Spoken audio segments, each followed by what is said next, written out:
Ladies and gentlemen, welcome back to another week of In the Mix Mondays, your favorite virtual happy hour with your two best friends. I am financial advisor Al Moore, here with my partner in crime, Lee Miller. What's going on, y'all? What's going on? What's going on? Good to see everybody another week. Thank you guys for coming back and joining with us. I know it's been a long 2 weeks since we last saw you guys, but hope that everything in your world has been well. Of course, as always, before we get started, we want to get to the what's in our mix segment. And guess what? Guess what today is? What's today? I'm glad you asked. I didn't think you was going to ask me that. Today is ooh. You see it. No longer am I drinking out of regular mason jars. Now we only drink out of the finest In the Mix Monday mugs. I got these done. They look amazing, good quality, sturdy. And my mix today is actually the same thing. I'm running it back from what I had last week. I think maybe last week I had Tanqueray. This week we're doing Beefeater. It's a London dry gin and just a little tonic water. So if you're not a big gin drinker, and I have a lemon in there for some extra citrus. I like a pungent and bitter kind of drink every now and then. So that's what I'm doing today. And for some reason it tastes better this week. I think it's because it's in the mix Monday mug. So yeah, we're gonna have these like on our Instagram, and we're gonna do a giveaway for one of our loyal followers.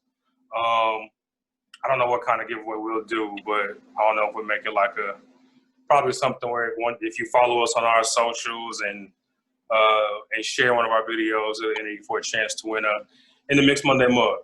That sounds like a good giveaway, right, Lee? Yeah, I like that. We should definitely. Huh? We should do that. I like that. Yeah. Okay. Yeah. So, and I posted like on our Instagram or Facebook. So, for any of all of our followers, if you are following us on YouTube, Instagram, and Facebook, and you share one of our pages to your page on Instagram or Facebook, and you for a chance to win, and you might be the lucky recipient of a free In the Mix Monday mug. And for anybody else who would like to purchase one, we'll have that information on our socials and things like that for shipping and things like that. But hashtag with merch game. Merch game. Let's get it. Order your merch. Order your merch. Support the In the Mix Mondays movement, and thank you guys for being a part of us. So yeah, gin tonic water for me in the Mix Monday mug, which enhances the flavor 215%. What you got over there? I went to Old Faithful. Y'all that don't know, we do the yak. So Remy Martin VSOP today. Yiggity yak, don't talk back.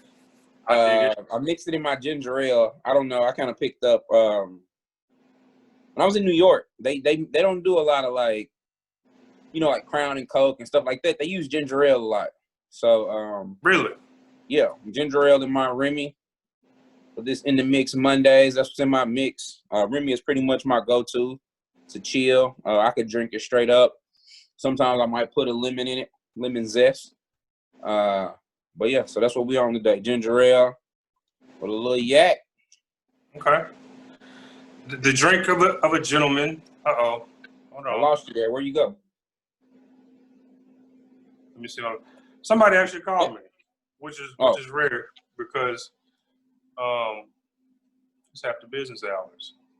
But I can get back to that. That was probably somebody wanted to shoot the breeze. But it's all good. It was probably somebody calling to order their In the Mix Monday mug. So that's probably what it was. Already, right? You just announced it. Already got sales. Man, listen. I can't keep up. But something before we dive in, because this is everybody's happy virtual happy hour. I saw something. Yes, and these are chopsticks. I don't know. I think I have like a nervous habit, like keep stuff in my hand, so I have You like a got pair of sushi like. today? What's up? I didn't, but actually, like I don't know. I make weird purchases. I think like I make like grown man purchases now. So like I actually have like actual like I don't know how to explain it, but I bought like real like chopsticks. Like I feel like I'm past the point in life where I need to use like the little wooden ones in the pouch that they give you.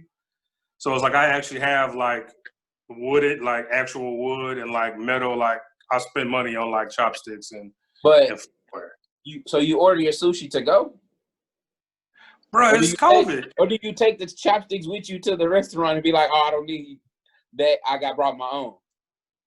Now, I know you say that, Ginger, but let me keep it a whole thousand.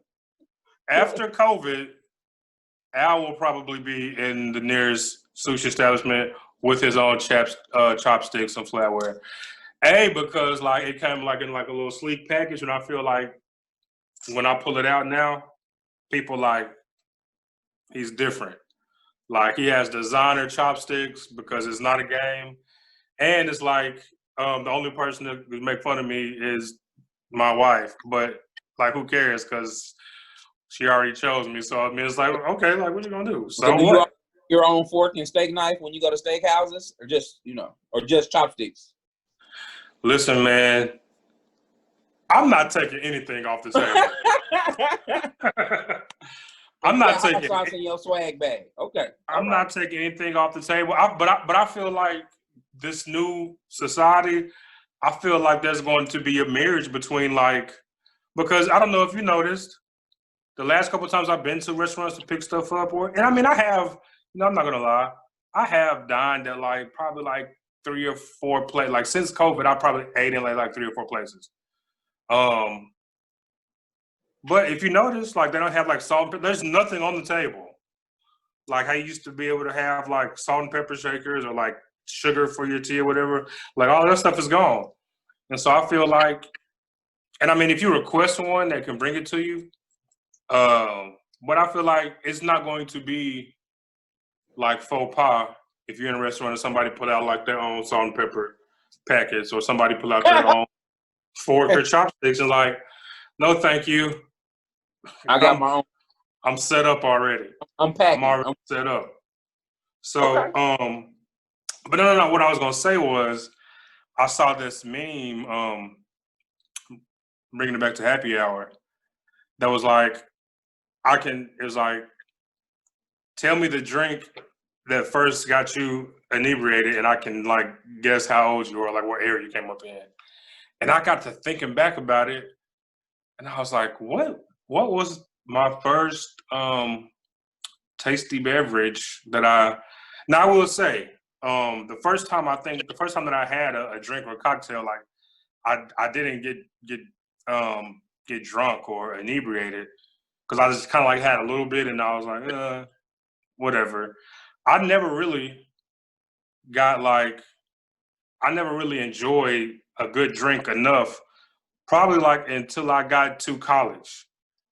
But what I wasn't at college, like I was back home with my brother and my brother's best friend, and we were in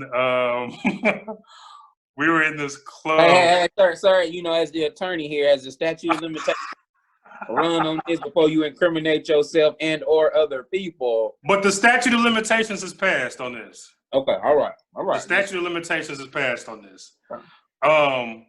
What was that club that used to be on Universal? It was a movie theater first, then it turned into Rocks.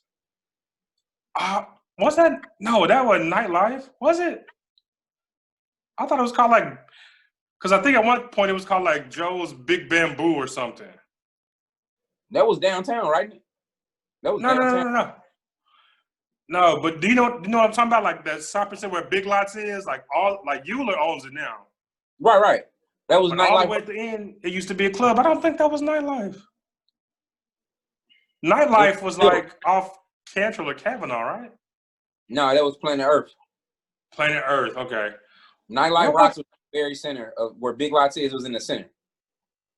Okay, maybe that is what it was. For some reason, I thought it was called something else. Like, but it did used to be called Joe's Big Bamboo, I think, at one point. No, that was downtown. Really? Yeah. I don't know. That's how I'm so moved from clubs. But at any rate, we got you though. We got you. My brother and my brother's best friend, and they don't even make this drink anymore. Like, it's not even in production anymore. Like, I was super unprepared. They bought me some Bacardi 151 straight. Now, it was like no Coke, no chase. It was just like, yeah, man, drink this. Now, I'm a novice guy. I was like, whatever. When I say, and if you've ever had, back when they used to make Bacardi 151, it's called 151 because like that's the. When did they stop making it? They stopped making it like fairly recently, like within the last 5 to 8 years. But yeah, like there's still like some bottles out, and like if you go on Amazon or eBay and try to buy some, like when they stopped making it, like people, like some collectors, like when they bought some, you can get a bottle for like $300 or $400 because like it's some people who bought a whole lot to resell them because they knew they weren't making them, or for now it's discontinued. But man, the burn of that Bacardi 151 would, man, and it was like, I was like, oh yeah, now I'm a man. Like I walked in Nightlife Rocks, a young squire. I walked in a boy, and I walked out a man. And I was like, wow. Like throat burning, eyes running, like nose snotty. Like I don't even know what experience has ever made my nose run from a drink, but that's what happened when I took that one. That's how novice my system was. My nose was like, oh no, like we need to relief as quick as possible. So yeah, and this was like in the early 2000s, early mid 2000s, and I was like, wow, that brought back a memory. So what was the first cocktail you had that you experienced euphoria? Are you asking me? Yeah, I'm asking you. It's probably gonna be something crazy like reserved to 11. You were about to say something nuts. I mean, I wish you would have prepped me and told me I would have to think about this. That would have been great. That's the good thing about Mixed Mondays. You never know where am I going. I really want to say. So I didn't even drink. I might indulge every now and then now, but like, anyway, I'm not getting to my story. No, don't incriminate yourself. Absolutely. So I didn't drink much, or hardly any. But when I went to college, that's when exactly. Yeah, you know what? I can tell you exactly when it was. Okay. So me and my good friend, who will remain names, from Mobile, Alabama, decided that we were gonna make jello shots. And so this girl, upperclassmen, we're freshmen, fresh persons. That was a thing too in my school. Y'all didn't say freshman? You had to say fresh person. This is weird. It's a weird time, man, at Dillon University. But that sounds worse. A fresh person. Hey, like when you're fresh, my grandma used to be like my grandma, like to her generation or her clique, like fresh meant like horny. Like you was full of hormones. Like, oh, you walking around being fresh. Like, so to hear like a fresh person sounds crazy. Like you being a smart aleck mouth or something. Right? Okay, yeah. Okay. So anyway, all right, we making jello shots. Upperclassman girl came in, and I don't know how she got in the mix because I didn't really know her. But anyway, so she was helping us make these jello shots. And so I've never really didn't drink at all. But now all of a sudden I got bottles, I'm making jello shots. Another thing too, you can buy liquor at Sam's. So we getting Sam's Club prices on the liquor. This is in Louisiana, right? This is Louisiana, yeah. So like, I'm like, what? But we buying it in bulk, you know what I'm saying? Like, yeah, 2.5 gallons is a different world. Heaven Hill. You know what I'm saying? So anyway, we making jello shots. And so as I'm mixing and following her instructions, I'm also tasting. So I'm mixing, tasting, putting stuff Mm. up. Made maybe 50, 60 jello shots. So we made like a lot, like enough to fill up, you know, the mini fridge you got in college. You know, I had the big mini fridge, whatever. We filled up my entire mini fridge with the jello Oh, y'all shots. made more than 50 or 60. That's what I'm saying. It was a lot. It was a lot of jello shots. And so by the time we got through making them, Yeah, drank like half of the amount that you made, probably. I was out of there. She was gaming me up, me and my partner. And before I knew it, it was over with. Like I was done. Yeah. And I just remember being really hot. Like I was just hot. And Me too. Very my talkative. nose ring. I don't talk much. I didn't talk much then. I for sure don't talk much now for free. But I just remember being I wanted to talk about everything. Like just talk. And I was real hot. Just hot. So the jello shots freshman year, man. Shout out Stray Hall, you know what I'm saying? What's good? But, yeah. Jello shots freshman year in Louisiana turned you into a chatty patty.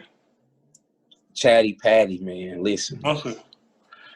I feel like I was paranoid for most of the night. Like it was fun, but I felt like intrinsically like I was doing something. I was like, so it's okay for all us to be here. It's like that's what kept running through my mind. Like, because people like in the club, like playing like probably like Cassidy or like whatever like music was at the time, and like everybody was just having such a good time. I feel like we're not supposed to be here. Like this is too much fun. Like I feel like at any given time somebody gonna come in here and be like, "What are y'all doing in here?" But no, my brother was like, "No, relax. Like we do this every weekend." I was like, "Oh, okay." So yeah, cheers to that. Wow. Good old walk down memory lane. Good times. Good times. So yeah, man. Well, let's get into this financial segment. Let's kind of talk about some things that's been going on. So I think our last episode we kind of talked about some of the different sectors, and probably consistently, like I've been talking about how I kind of keep my eye on the real estate market, kind of see how that's going, just in relation to how that's affecting the overall economy or market, which are two different things. I always try to remind people that there's the economy is one thing and the market is one thing, and they don't always move congruently with one another. The market can be doing good, as we see last week. The market was doing very well. The S&P, one of the major indexes, probably the major, one or two, depending on who you ask. The S&P 500 hit an all-time high on Friday. I think it was $3,397.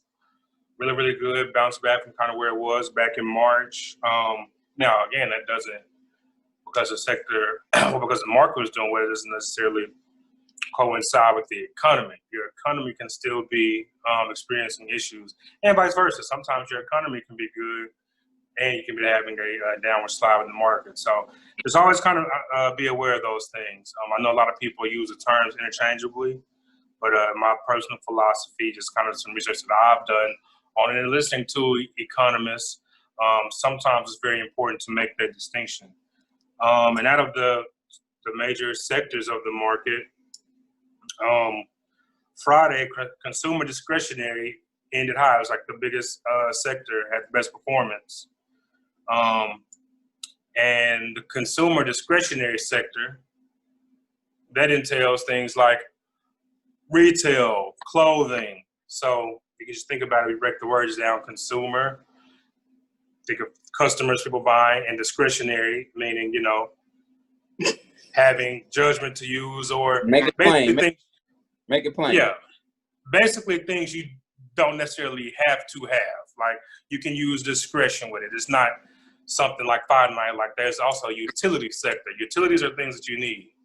And there's also consumer staples. Consumer staples are things that you need, like grocery stores, things of that nature. But as you can guess, which I wasn't sure if it was going to be this high because for so many people, students still being home, I wasn't really sure of the consumer sentiment towards buying new clothes and backpacks, things like that, for their children to be home. But a lot of things kind of got shoved into there. I think even though there might have been maybe not so much clothes being bought, there were other things, school supplies needed, that kind of pushed for a rally in that sector. And I think since we last were here, I think tax-free weekend came in the last week or two. And yeah, people bought a lot of clothes. People bought a lot of clothes and shoes. More.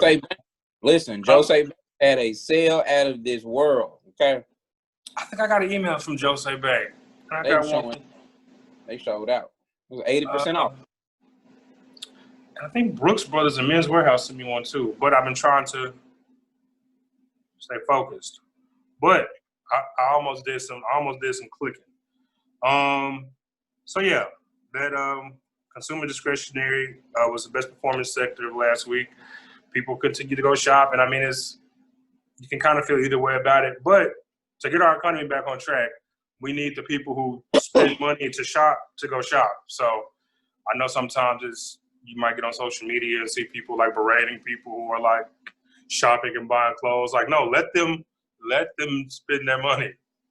We need them to spend their money. That kind of gets things back going, gets us back to some normalcy. Also, existing home sales in the month of July, they surged 25%. They were up 25%. That's the highest it's been since July of 2006. So people are, there was a lot of real estate purchases. I think two friends of mine closed on homes in July. They moved. I think actually one was new construction, I think, but I'm not sure. But another one was an existing home. And so, like I always say, with home purchases, there's a lot of palms that get greased in that process in terms of people who benefit. You have, not necessarily, and I know that term seems kind of, you make it sound like it's some backdoor deals going down. When I use the term palms greased, I mean that like there was something in it for you, not necessarily that you paid somebody off. But mutual beneficial. It was mutually beneficial for a lot of people. It's mutually beneficial for a lot of people. You got your constructors, your contractors, your title companies, your real banks, estate agent, all that. So real estate agents, brokerage. So whenever that's why I'm always an advocate for people for the home buying industry, because a lot of people everybody eats. Everybody eats. Yeah, everybody eats out there.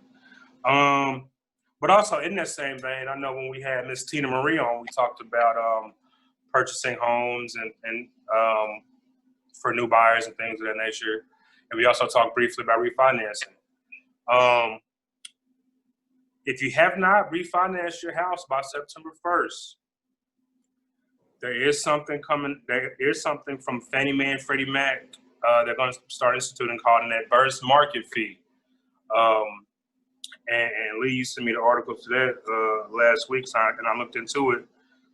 So if you have a mortgage and it's bought by, and ends up going through Fannie Mae or Freddie Mac, they're instituting a 0.5% adverse market fee.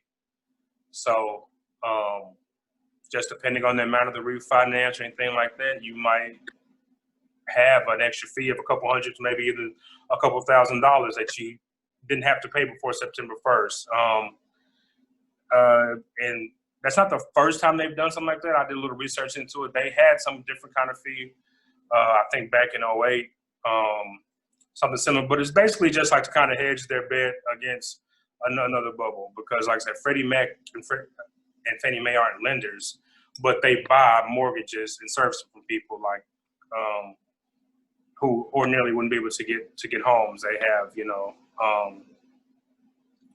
they're purchasers of mortgage-backed securities, basically. So, but if you are in the process of refinancing and you won't be done by September 1st, definitely talk with your bank, your realtor about what that fee is. Make sure you understand how much it is, because sometimes, when you go to close on that thing, it may or may change whether how much it's worth it or not to refinance. Even though mortgage rates are at an all-time low, you still want to check for that. That's something you want to look for. And also, just before we cut out here, I was looking at some of the REITs from last week to look at some top performers. There was a REIT, BRT, Bravo, Red, Tesla, for my phonetic people, BRT. They're a REIT, a real estate investment trust that invests in like apartment complexes and things like that. And actually, like the REIT sector was kind of getting beat up last week a little bit, but they ended up doing good. They were up, they closed out 10% up on Friday. So that's, something worth looking into, checking out, some of their summaries and financials to see if that might be something that interests you. I always tell people who are looking to get into real estate, but not necessarily have the money to buy a house, looking to getting started with REITs and things like that. There's multiple ways like that to make money with the real estate market. But I definitely pay attention to the REIT market for sure. And on the flip side of that, we had stock symbol ACC as an Alpha Charlie. And they specialize in student housing. They own a lot of on-campus and off-campus student housing all over the nation. Their portfolio is for like hundreds of millions of dollars of student housing. They took a big hit. They were down 4% on Friday. And as you could be expected, a lot of students aren't returning necessarily to campus. So a big part of their company and their business model, what they do is collecting monies from these places being occupied. So that's something to keep an eye on too. In the midst of COVID, other companies who are having the same kind of business model around student housing, on and off campus student housing. Like what do those companies do? What else is in their portfolio? What's in the trust? Like, is it something they can get out of and they rebound from? So it's just something, or is there opportunity there? It's definitely something that I'll be looking into, and I definitely encourage any of you guys out there to talk with your local advisor about getting to know more about that industry. And so I think that is my last little footnote on financials. And also just to refresh you guys, continue to be looking at your annualcreditreport.com. They're continuing to give away free reports. You can get one free a month, I believe. It's either a month or a week. I think it's a month. Go check all your 3 bureaus. If you haven't checked it in a couple months, go check it again. It still should be free. Just make sure there's not anything that shouldn't be there reporting, or you haven't fell victim to identity theft or some form of scam. So just trying to keep you guys on top of everything. The election is still going to be some opinion on the market. So just keep your eyes peeled to that. And I think that's all that I have this week. So in that vein, ladies and gentlemen, we're going to get to my favorite part of the show, your favorite part of the show, with our favorite attorney. We're going to have a little law talk with my guy, Lee Miller. Brother Lee, what you got for us today? What's going on, Brother Al? Not a whole lot. Not going to be super law intensive this week. I just wanted to talk to my family, y'all. Just want to talk to y'all this week. That's needed every now and then, just a little chit. Yeah, we just need to talk. As you can see, my hair is out of control. I have a barber who's a celebrity, and he's hard to catch up with. And then also COVID, right? So you want to be cautious and all those things. So shout out to everybody in the barber, beauty, and also like hands-on, face-to-face business, like massage therapists and things like that, where you actually have to be in a person's personal space to do your job. Right. Shout out and salute to you all, because I think it's trying times right now, because everybody wants to be super safe, everybody wants to be cautious, but due to the nature of the work, right, like you have to be in a person's personal space. And so there's only so many precautions you can actually do, but you don't really know what a person's got. So shout out to you all.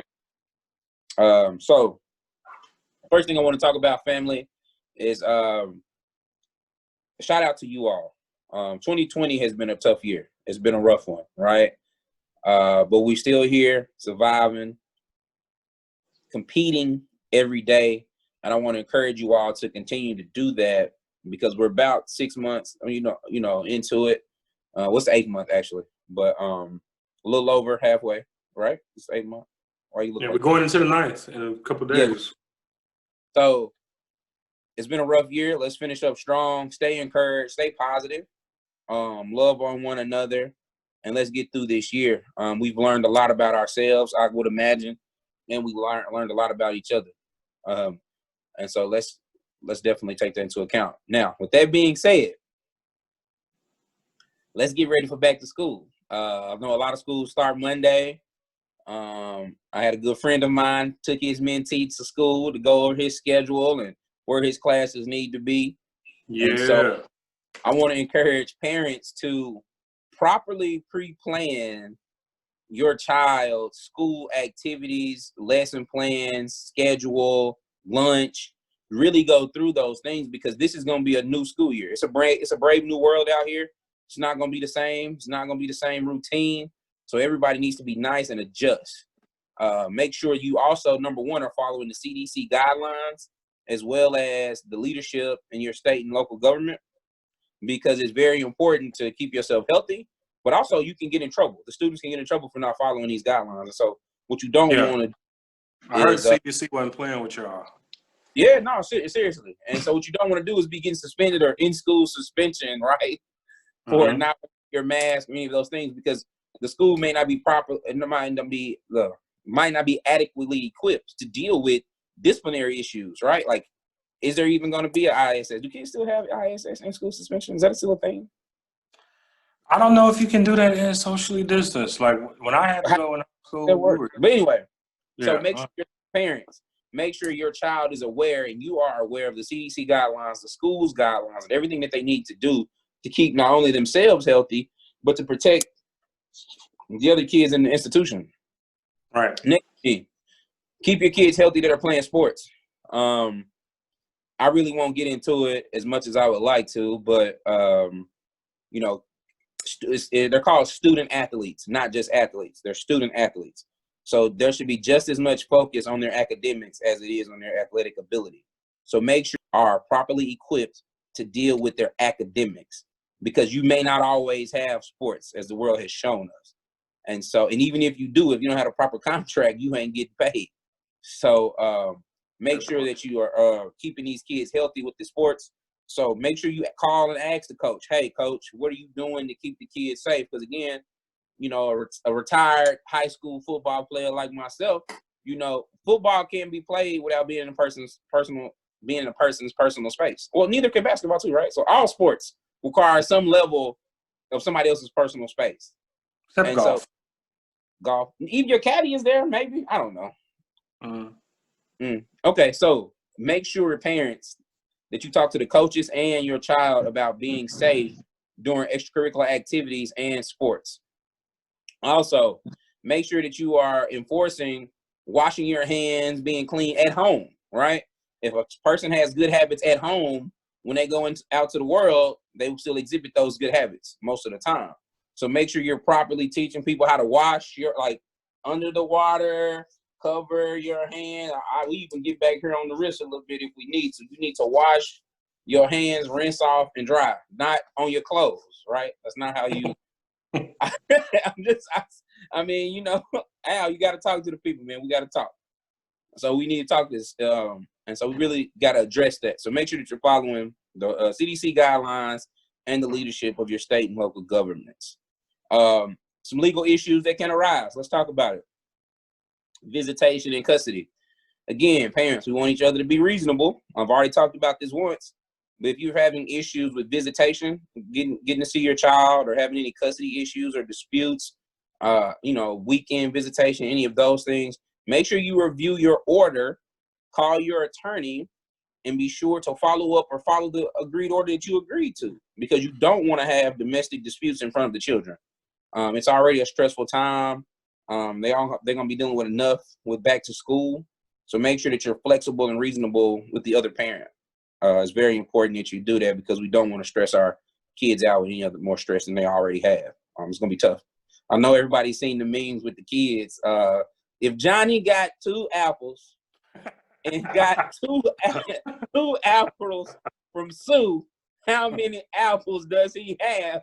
And the kid like, you know what I'm saying? It's rough. It's rough. And honestly, I don't know if my parents could have taught me fractions at the house. I don't know. You know, like I just remember that was so challenging for me to learn fractions in school. I learned the next level fractions, not the small fraction. I ain't talking about 1/2, 3/4. I mean, when you got to add the whole numbers and all that, it was rough. Yeah. Okay. Well, yeah, I learned basic fractions at home because when I was little, I would do something. My mom would be like, "Are you half a fool or whole fool?" And I'd be, instead of saying I'm not a fool, I'd be like, half. Hey man, hey, look, however you got to get it. Hey man, Listen, you got it. Hey, 1 over the 2. Yes, sir. Next thing, talk about technology. Technology can be a challenge for some of us. So make sure your kids have the proper technology, your bandwidth as far as the internet accessibility, dead zones in your home. Make sure that your child is set up to win, set up in a place that they could learn, because it's very distracting if you can't get good internet service. The service is choppy, it's bad. And so that means financially you may have to sacrifice somewhere else to up your internet speed. I know in some cases the schools have been giving out hotspots and those type of things and making other arrangements, but at the end of the day, your child is your responsibility and you don't want them to be handicapped for any reason, especially when it can be avoided. So make sure your technology is in place and the students have everything that they need to be successful. If you having some kind of need and don't have the technology available, email us. I know a list of resources that we can help get you the technology that you need to make sure your kid isn't disadvantaged. So definitely reach out and let's make that happen, because no child left behind. Looking. I'm glad I was out of school when that came about, because I definitely probably would have been left behind. They were trying to get me out of there. They were like, listen, out of there. Whatever we got to do to get you out of our face, we're going to pass you, sir. I was like, okay, cool. All right. So next thing with renters, homeowners and renters, right? Let's talk about it. If you are behind on your rent, I just did a couple unlawful detainers this week. And I will admit, one of them was a little rough. I had to put somebody out who had some, probably some mental and some health issues. But they still didn't excuse them from paying their rent. So they had to go. Can you expound to the layman what an unlawful detainer is? Oh, absolutely. An unlawful detainer is a court order eviction. So in the state of Arkansas, landlords can't personally evict you. Like if they come and change the lock, they're not supposed to come and change the locks or board the house up or any of those things. They have to go to court, hire an attorney to do it, like myself, and then we have to get a court order eviction notice for you. Now, with this court order eviction, it's called an unlawful detainer because you are unlawfully taking over the premises. And so we have to get you out. And so you are sometimes allowed a waiver and maybe a 5-day grace period, assuming, right, because some landlords, slumlords, so you might not even have a lease, believe it or not. Some people are living in places with no leases. So assuming on a handshake. Listen, man, it's the Wild West out here in some places, honestly. Assumingly you had a valid lease, you paid a deposit, there was rent, a monetary rent. Yeah, I had one landlord call us, and he wanted me to evict the lady. She never paid her rent. They kind of swapped services.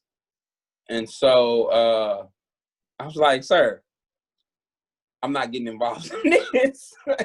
Swap services. Yeah. Like I can't argue this to a judge with a straight face. So yeah, I won't get into that. But yeah, so he fell victim to the double cross.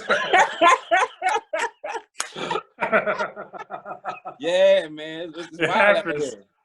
It happens wild. out here, It's man. wild. Hey man, it's wild, man. It's wild. But listen, if you're listening to this and that was your landlord, you stay there. Okay, don't you leave. Legally, you are well within your rights. You can stay there as long as you want to, baby. Don't you go nowhere, okay? Ooh, we. Okay, renters. If you've gotten behind on your rent or anything like that, make sure you work something out with your landlord or the agency that monitors your living, whatever. Just make sure you do what you need to do to make sure you don't get hit with the unlawful detainer. Work something out, work out a payment plan, do whatever you need to do. If you would like for me to negotiate or something like that, we can do that as well. Make sure you're on that. Also, for my people that's on parole and probation and those type of things, make sure you're up to date with your address. So you can be violated on your parole or your probation if you don't provide the correct address and you're not up to date with your parole or probation officer. And so, speaking of that, and I meant to, it was on my mind to actually, but we'll probably get into it next time. okay. Because I've saw some things about people who have their cosmetology license who are felons not being able to reapply.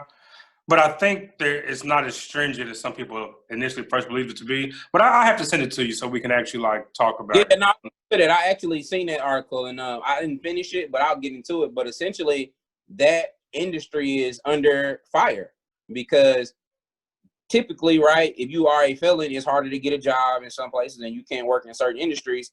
So if you decide to go out and get your barber beauty cosmetology license to be an entrepreneur, to have your own business where you don't have to deal with the bureaucracy, right? Now you can't even do that. So I think it's a direct attack. Now I do need to finish the article. But if anybody on here that's watching that would like to come and speak on it, definitely email us at, what's our email? inthemixmondays@gmail.com. Email us and we'll bring you on the show to talk about it because it's definitely a hot button issue because it affects a lot more people than what you would think.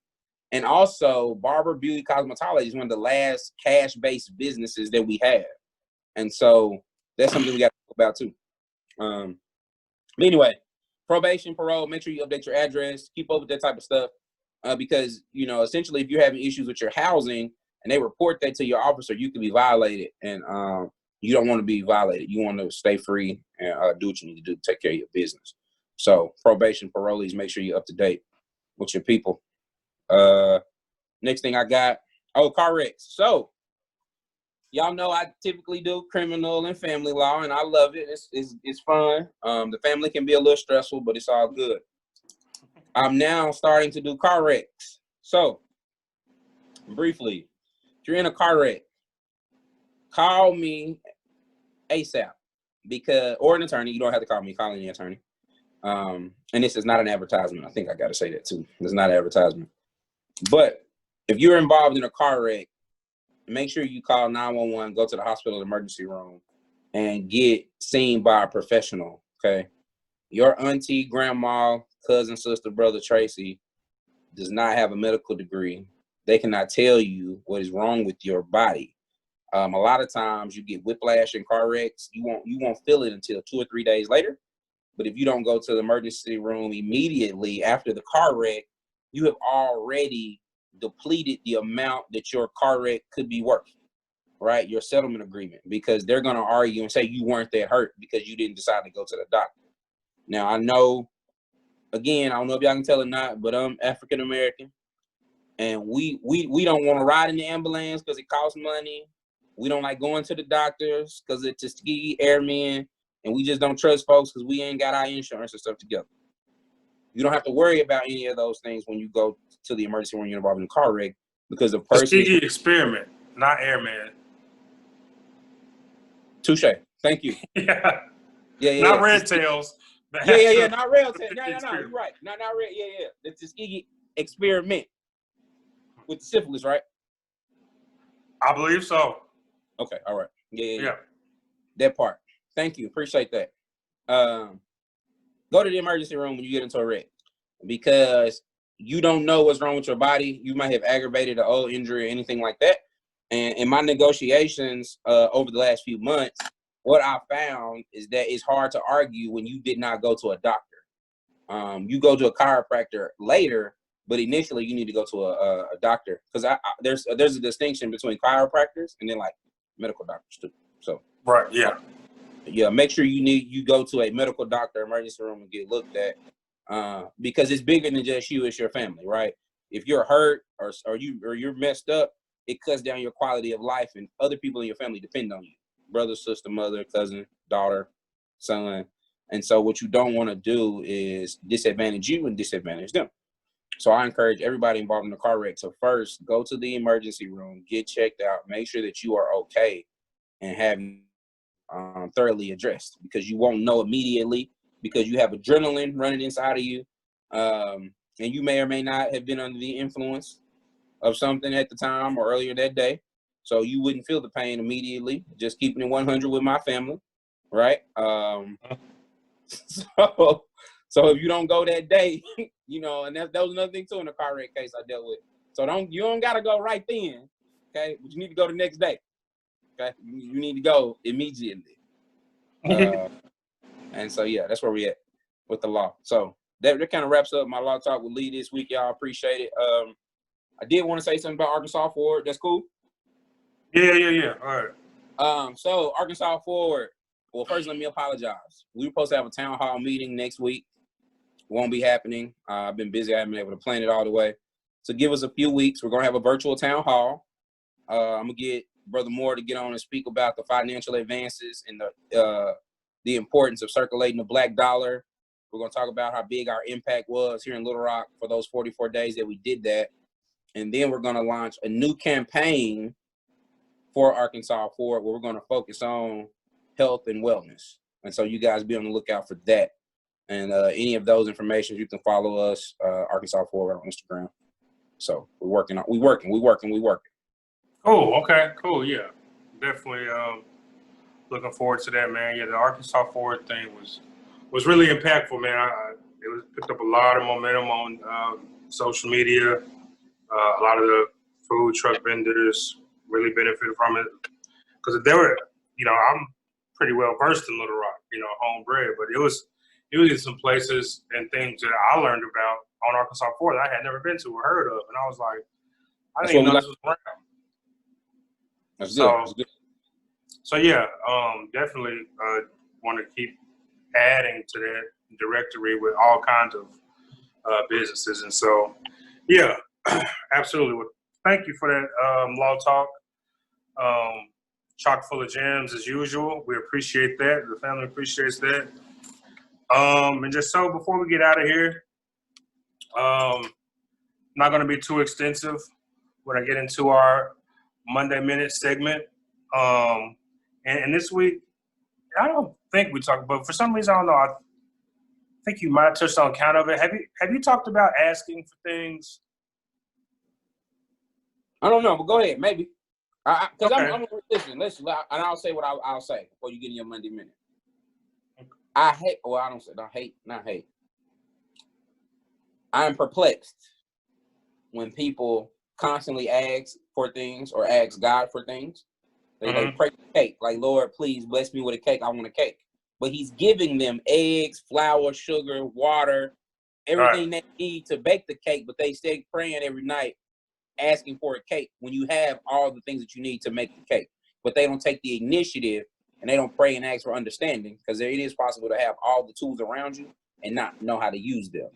And so that's my little 2 cents on people asking for things. You need to pay attention to your surroundings and also ask for understanding, because you could have it right in front of you and not recognize it. That is very true. And it's kind of parallel to my point in terms of asking for things. Now, I want to preface this to build on what Brother Lee just said. I want to preface this by saying, and we've said here many times, faith without work is dead. Well. So, yeah. And that's probably as simply plain as I can put it. It's just, asking for something or requesting something or speaking on things does work to a certain degree. But the universe kind of deals in reciprocity. And that's really what karma is. I think karma has this negative connotation that, oh man, you did this, karma's going to get you. Or man, you did that, karma going to get you. Listen, karma is the universe's blind lady of justice. If you've ever seen, like if you go to a courthouse, you'll see a statue of a woman blindfolded, and she have like a little old scale in her hand and kind of like tiptoe. That's what the lady represents justice. The blindfold is because she's supposed to be impartial, and the evidence kind of weighs guilt or innocence. And so she's just holding the weight to see what the justice is. But the universe or the God or creator or whatever you believe in has the same system. We just call it karma. Like karma can be good. You can have good karma based on what you put out in the world. Absolutely. You can have bad karma based on what you put in the world, but the universe works in reciprocity. Reciprocity means that I do something for you, you do something for me, and that exchange of the reciprocity. So if I'm sowing good seeds, the universe will respond to me. It will reciprocate my goodwill. Now, the timing of it is what you don't necessarily have any control over. But the universe works in reciprocity. And it might not necessarily come directly to you, or it might come to somebody who you know or who you love. So just keep those things in mind, like as you move throughout things. But so yeah, I really believe in the reciprocity of the universe. When things are kind of like going wayward for you, channel your energy into something positive and try to start. See if you can out, as I say, you can't beat God given. Just see if you can out positive the universe. See if you can out positive God, or whatever religion you subscribe to. But I also just want to say about asking for things. Don't necessarily be afraid to ask for what you want. And what I mean is, when we talk about reciprocity, a lot of times reciprocity comes at the behest of a request for something. Don't be afraid to ask for what you want. Now, in asking for what you want, you have to be willing to be prepared to do the work to get there. So if you ask for an opportunity, you need to be prepared to do the work. If you ask for a job, you need to be prepared to be there on time.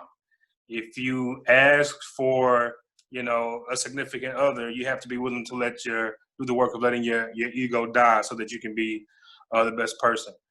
But when you are asking for when you are asking for something and you are asking for what you want, especially when people have something that they require of you, I feel like a lot of times, I know I've been guilty of it in the past, where it's like I have needed something, or somebody who I had some sort of relationship where we worked with one another, or, just kind of helped each other out. Like I wouldn't ask them for things. I'm like, why don't I want to ask them for anything? And it's like, just like faith without work is dead, there's also parts of a lot of scriptures where it basically says, you have not because you've asked not. Sometimes you just have to say, hey, listen, I need this, or can you help me with this? And this is what I'm prepared to do to help you help me. But sometimes it's as simple as just asking, saying, hey, I don't know this well. Can you help me with this? And it's either going to be a yes or a no answer. Or, we're in political season. There are all kind of people asking you for what you want. Go to the polls, vote for me, or donate to my campaign. They're asking you for what you want. Don't be afraid to ask for what you want as well. The universe, and this ties back into what I started by talking about the universe. The universe works on reciprocity. quid pro quo, I believe it is. There's nothing wrong with that as long as Ain't nothing wrong with that. Hey, tell them, ain't nothing wrong with that. nothing is wrong with quid pro quo as long as it's transparent. As long as we both understand that I'm asking you for this, and at some point I will expect you to return the favor, or I'm willing to do this for you, and also at some point, you work at you have a cotton company, and I make shirts. I'm willing to give you some shirts, but at some point, can you help us out with giving us raw material? Like that, like the universe works on reciprocity. So ask for what you want, especially when people are asking things of you. But There is no. Say that again. I said, but they mad at Trump though. So listen, and whatever your case may be, whether it be political, professional, whatever, ask for what you want. And don't be afraid to have a request when somebody is asking something of you, because the universe works on reciprocity. The universe is not one-sided, contrary to what you may think. And so you have to do your part, and people have to do their part, and then the universe does their part. But you always want to make sure that you are dealing squarely. You always want to deal on the square so that you can sleep good at night. So that was a long walk on a short path. But I just wanted to drop home that point. Faith without work is dead, and you have not maybe because you've asked not. Or you have not because you have asked not. But when you ask, make sure that you're prepared to help whoever help you. The universe works in reciprocity. Be reciprocal. So I just want to leave y'all with that. Thank you guys for coming and hanging with us. We always enjoy this, and don't forget, if you want to get in is it called a drawing? Sure, whatever.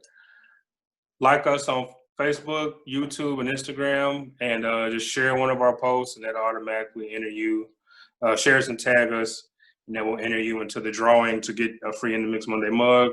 Or if you'd like to purchase one, you can probably email us at inthemixmondays@gmail.com, or contact us through one of our social media platforms, and we can get back with you. So that's gonna wrap us for today. Mr. Miller, any last words? No last words. No last words. I'm all good. No last words. But as always, stay peaceful, stay prosperous, stay blessed, and stay in the mix. We'll see you guys next time. See y'all next time.